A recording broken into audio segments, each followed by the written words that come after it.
غرد يا شبل الإيمان، غرد واصدح بالقرآن. غرد يا شبل الإيمان، غرد واصدح بالقرآن. فيه الحق وفيه النور، فيه اللؤلؤ والمرجان. aan weydiinta markaan siiyo cabdishakuur maxamed muuse heer sare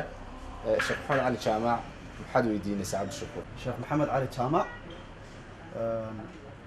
waxaan ku tashay maxamed cali gable inta badan madaad ugu taqaanaa aan waxaan u leexanayaa dhinacii fiqiga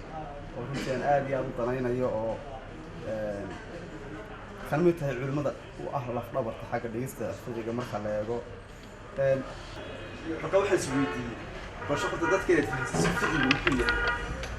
تبغون اسبيديني وتفكي بالكلية السؤال لبعض ما أحسن أيام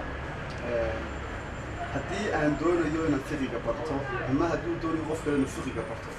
يجي كشروط الكلام موضوع المرأة هدي أنه صفة ذو جوابنا وأحكامها أي شريعة الإسلام كلها ضحية oo culimadu ay isu soo minguuriyeen oo ay inoo soo dhoweeyeen oo inoo soo qoreen iyagoo ka soo ururiyey kitaabka ilaahay sunnaha rasuulka wixii culimada muslimiintu ay ku ijmaaceen iyo wax la yidhaahda qiyaas oo masale mansuus ah oo cad oo nusuusta ku cad masale kale oo la mid ah oo looga qiyaastay axkaamta fiqigu waxa weeye horta waa axkaamta laga soo ururiyey halkaa waana mid taabanaysa ama ka hadlaysa nolosha bini aadmiga intuu nool yahay iyo intuu geeriyoodaba axwaashta ayay ka warrabaysaa qaabka ay u dhigeen haddaynu eegno tahaarada ayaa ugu horraysa salaadda ayaa ku xigta sakada ayaa ku xigta soomka ayaa ku xiga xajka ayaa ku xiga iibka iyo mucaamalaadka ama kala kiraysiga wixii dadka dhex mara ayaa ku xiga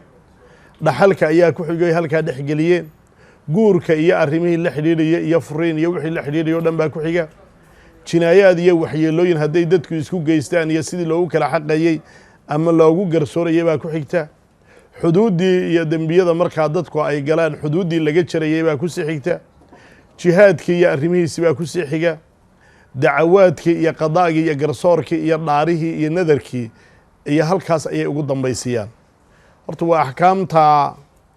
ama masaa'ilka la xidhiidha nolosha bini aadmiga oo dhan intuu nool yahay iyo intuu geeriyoodayba waa axkaamtii sharciga ahayd ee ka hadlaysay ee khusaysay weeye horta fiqigu haddaan kooban uga jawaabo hadday tahay barashadeeda horta barashada diinta marka laga hadlayo waxa asal oo ah luqada carbeed qofku inuu luqada carabeed runtii wax ka yaqaanaa waa muhiim oo dee higaadeedii soo bartay iyo sidii loo akhrinayey iyo sidii loogu dhawaaqayey